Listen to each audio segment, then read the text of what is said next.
आज हम एक ऐसी जगह की पड़ताल कर रहे हैं जिसे एक तरफ हॉकी का पालना कहा जाता है, तो दूसरी तरफ से छोटा हिमाचल भी कहते हैं। एक ही जिले के लिए दो इतने अलग अलग नाम। हाँ, ये अपने आप में एक पहेली है। बिल्कुल। और अक्सर ऐसी ही पहेलियों में किसी जगह की मतलब असली कहानी छिपी होती है। एक पहचान खेल के मैदान से जुड़ी है और दूसरी सीधे प्रकृति की गोद से। हाँ, ये विरोधाभास ही तो है जो इसे दिलचस्प बनाता है। बिल्कुल। तो ये जगह है झारखंड का सिमडेगा जिला। हमारे पास जो जानकारी है वो इसके भूगोल, लोक कथाओं, हजारों साल पुराने इतिहास और यहाँ की प्राचीन खड़िया जनजाति की जड़ों तक जाती है। तो आज का हमारा मकसद है इन सभी धागों को एक एक करके खोलना और ये समझना कि आखिर सिमडेगा की असली पहचान क्या है। चलिए तो फिर इस अनोखी जमीन की परतों को टटोलते हैं। ठीक है, तो शुरू कहाँ से करें? चलिए पहले जमीन को ही समझ लेते हैं। सिमडेगा झारखंड के बिल्कुल दक्षिण पश्चिमी कोने में है जी। जिसे मेरे ख्याल से 2001 में गुमला जिले से अलग करके बनाया गया था। हाँ, 2001 में। 2011 की जनगणना के हिसाब से आबादी करीब 6 लाख है। लेकिन जो आंकड़ा मुझे सबसे ज्यादा चौंका रहा है वो है यहाँ का जनसंख्या घनत्व। हाँ, वो वाकई में ध्यान खींचता है। सिर्फ 159 व्यक्ति प्रति वर्ग किलोमीटर।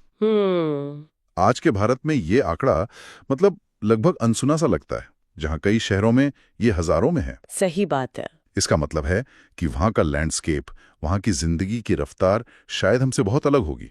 आपने बिल्कुल सही नस पकड़ी है।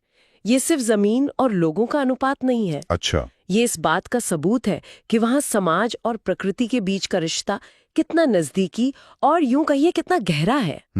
जब आपके चारों ओर जंगल और पहाड़ शहर से ज्यादा हों, तो वो आपकी संस्कृति, आपकी कहानियों और आपकी पहचान का एक अभिन्न हिस्सा बन जाते हैं।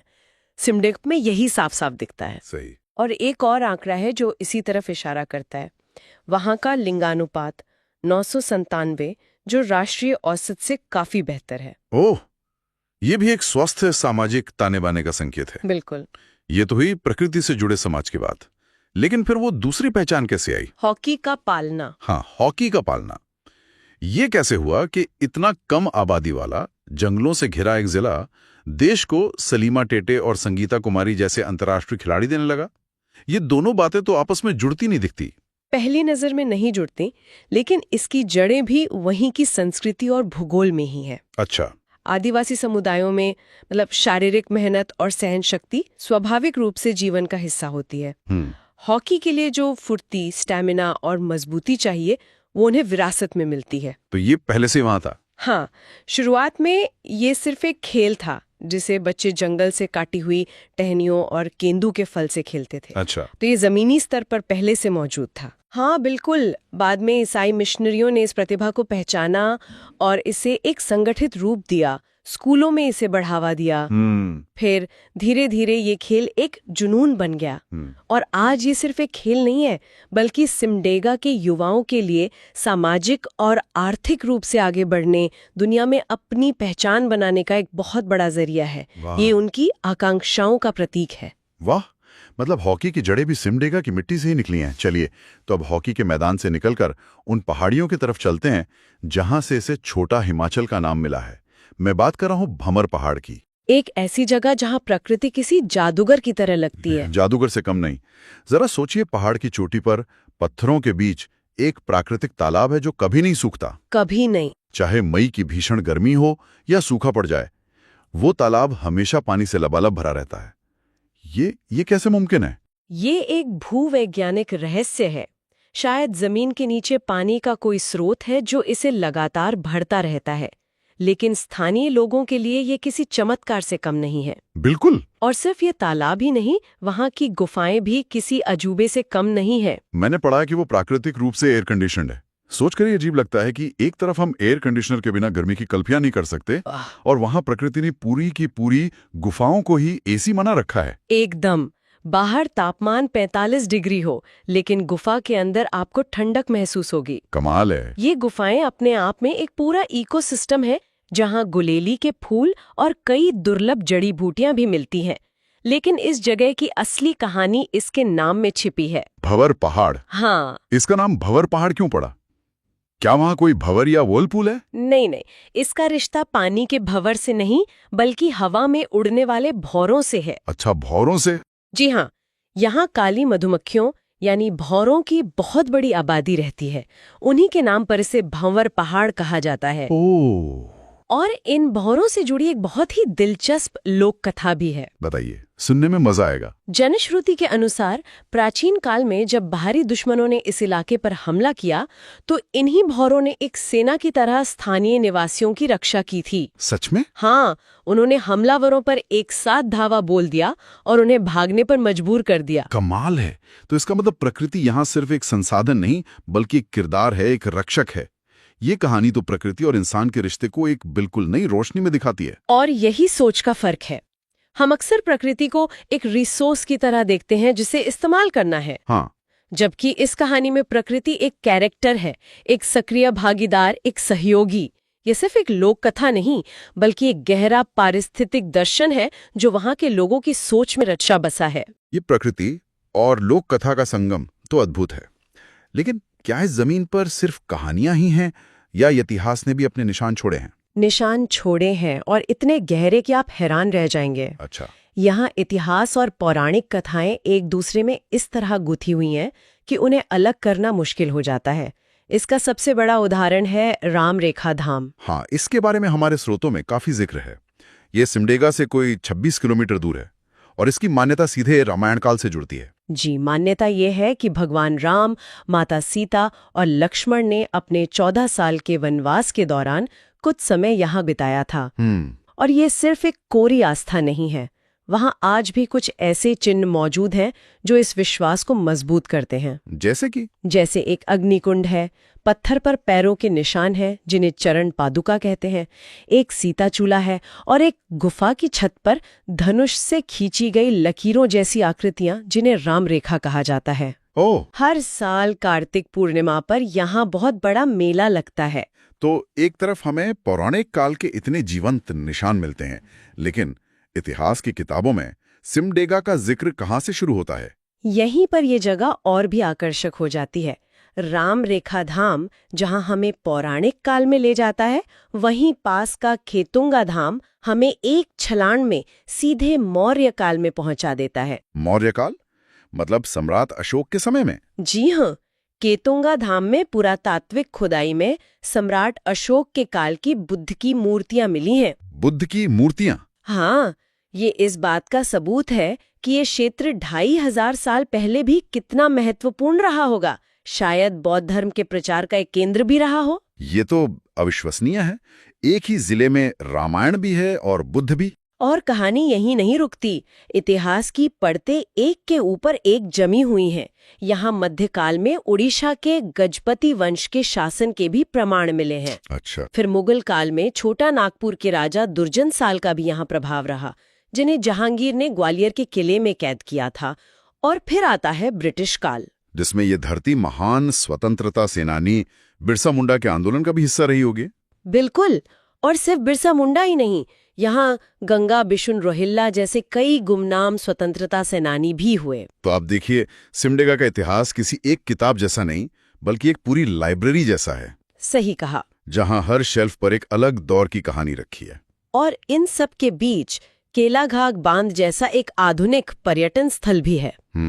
तो इसका मतलब ये हुआ कि जमीन ने सदियों से साम्राज्यों को बनते बिगड़ते, धर्मों को आते जाते और आंदोलनों को उठते दबते देखा है। जी। इन सब बदलावों के बीच वो कौन लोग थे जो हमेशा यहीं रहे, जो इस जमीन के असली वारिस हैं? बहुत जरूरी सवाल, और इसका जवाब हमें सिमडेगा की आत्मा तक ले जाता है। वहां के मूल निवासी खड़िया जनजाति, उनके बिना सिमडेगा की कहानी बिल्कुल अधूरी है। माना जाता है कि ये जनजाति एक बहुत लंबा सफर तय करके यहाँ पहुंची, शायद मध्य एशिया से हिमालय और तिब्बत के रास्ते होते हुए।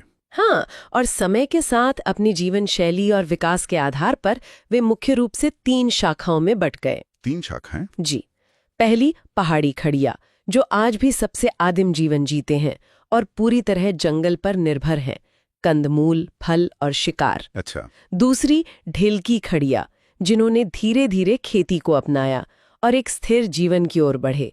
और तीसरी दूध खड़ियां, जो इन तीनों में सबसे उन्नत और शिक्षित माने जाते हैं। लेकिन इन तीनों शाखाओं में चाहे उनकी जीवन शैली कितनी भी अलग क्यों ना हो, एक चीज तो समान होगी, प्रकृति से उनका जुड़ाव। उनका प्रकृति से जुड़ाव सिर्फ भावनात्मक नहीं है, ये उनकी सामाजिक संरचना का आधार है। और इसका सबसे अनूठा उदाहरण है उनकी गोत्र और टोटम व्यवस्था। मैंने टोटम शब्द सुना है, लेकिन मैं इसे ठीक से कभी समझ नहीं पाया।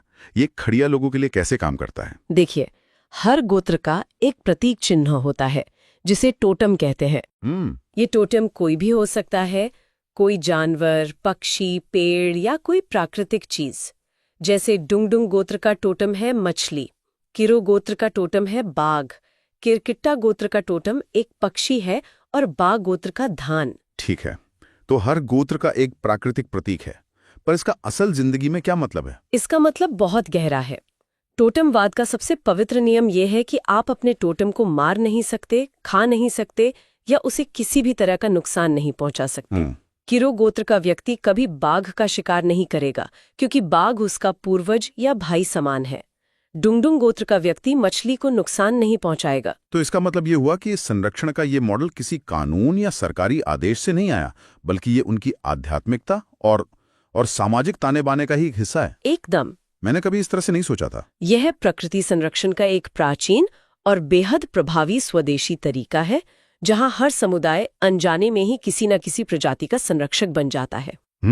ये सिर्फ एक परंपरा नहीं, बल्कि प्रकृति के साथ सह अस्तित्व का एक जीता जागता दर्शन है।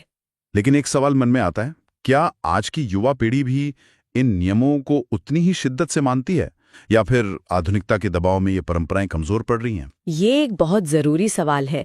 देखिए, शहरीकरण और बाहरी दुनिया के संपर्क में आने से इसका प्रभाव निश्चित रूप से कुछ कम हुआ है, लेकिन गांव में और समुदाय के बुजुर्गों में आज भी इसका गहरा सम्मान है। अच्छा। ये सिर्फ एक नियम नहीं, उनकी पहचान का हिस्सा है। चुनौती यही है कि इस ज्ञान को अगली पीढ़ी तक कैसे पहुंचाया जाए, ताकि ये सिर्फ एक रीति रिवाज बनकर ना रह जाए, बल्कि इसके पीछे का गहरा दर्शन भी जिंदा रहे। और ये दर्शन उनकी शासन व्यवस्था में भी दिखता होगा।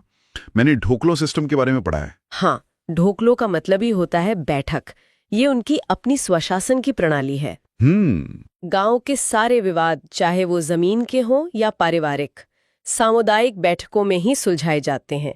इसमें सबकी सुनी जाती है और मिलकर फैसला होता है। अच्छा। इनकी जो सर्वोच्च संस्था है उसे खड़िया महाढोकलो कहते हैं। ये सामाजिक एकजुटता और विकेंद्रीकृत न्याय प्रणाली का एक बेहतरीन उदाहरण है। परिवार और विवाह के नियम भी काफी व्यवस्थित लगते हैं। समाज पितृसत्तात्मक है, पर महिलाओं को सम्मान दिया जाता है। जी। एक ही गोत्र में शादी नहीं हो सकती और वधू मूल्य की प्रथा है। अब अगर हम इनके धर्म और त्योहारों पर आएं, तो मैं शर्त लगा सकता हूं कि वहां भी प्रकृति ही केंद्र में होगी। आपकी शर्त बिल्कुल सही है। उनकी आस्था भी पूरी तरह से प्रकृति से ही ऊर्जा लेती है। वो कैसे? वे पोतमोसर यानी सूर्य और पहाड़ देवता को अपना सर्वोच्च देवता मानते हैं। यानी ऊर्जा का सबसे बड़ा स्रोत और आश्रय देने वाली धरती दोनों ही उनकी पूजा के केंद्र में है। तो इनके त्योहार भी इसी का उत्सव मनाते होंगे? निश्चित रूप से। इनका सबसे बड़ा त्योहार है सरहुल, जिसे ये जानकोर कहते हैं। जानकोर? हाँ, ये तब मनाया जाता है जब साल के पेड़ों पर नए फूल आते हैं। ये असल में वसंत और प्रकृति के नए जीवन का स्वागत करने का त्योहार है। फिर एक करम, जो अच्छी फसल और भाइयों की सुरक्षा के लिए मनाया जाता है। और एक है सोहराई, जिसे बंदोई भी कहते हैं, जो पशुधन के सम्मान में मनाया जाता है। मतलब उन जानवरों का धन्यवाद करने के लिए जो खेती में उनकी मदद करते हैं। बिल्कुल। यानी हर त्योहार का मकसद प्रकृति और जीवन चलाने वाले साधनों का धन्यवाद करना है। ये सिर्फ उत्सव नहीं, बल्कि आभार जताने का एक तरीका है। एकदम सही। उनकी पूरी जीवन शैली, समाज और संस्कृति प्रकृति के इर्द गिर्द ही बुनी गई है। तो आज की हमारी इस पड़ताल का निचोड़ क्या है? सिमडेगा सिर्फ एक जिला नहीं है, ये एक ऐसी जगह है जहां समय की कई परतें एक साथ जिंदा हैं। यहां भंवर पहाड़ की लोक कथाएं, राम रेखा धाम की पौराणिक आस्था, सम्राट अशोक का इतिहास और खड़िया जनजाति की प्रकृति से जुड़ी गहरी संस्कृति सब एक साथ सांस लेते हैं। सही कहा। और इन सब के बीच ये भारतीय हॉकी की वो नर्सरी भी है जो चुपचाप देश को एक से बढ़कर एक सितारे दे रही है। बिल्कुल। ये एक ऐसी जगह है जहां इतिहास, प्रकृति और इंसान एक दूसरे से अलग नहीं, बल्कि एक ही कहानी के अलग अलग अध्याय हैं और हर अध्याय दूसरे को पूरा करता है। तो इस चर्चा को खत्म करने से पहले एक आखिरी विचार। यहाँ एक विचार छोड़ जाते हैं। हमने बात की कि कैसे खड़िया जनजाति की टोटम व्यवस्था प्रकृति संरक्षण का एक आध्यात्मिक और आध्यात्मिक तरीका है। हाँ, आज जब पूरी दुनिया जलवायु परिवर्तन और पर्यावरण के संकट से जूझ रही है और हम संरक्षण के लिए अरबों डॉलर खर्च करके नए नए मॉडल बना रहे हैं, तो क्या हम ऐसी स्वदेशी परंपराओं से कुछ सीख सकते हैं? बहुत गहरा सवाल है। सोचिए एक ऐसी व्यवस्था के बारे में जहां किसी प्रजाति की रक्षा करना सिर्फ एक सरकारी नियम या कानून का डर नहीं, बल्कि एक पवित्र आध्यात्मिक कर्तव्य है। क्या हमारे आधुनिक संरक्षण के मॉडल इस दर्शन को अपने अंदर समा सकते हैं?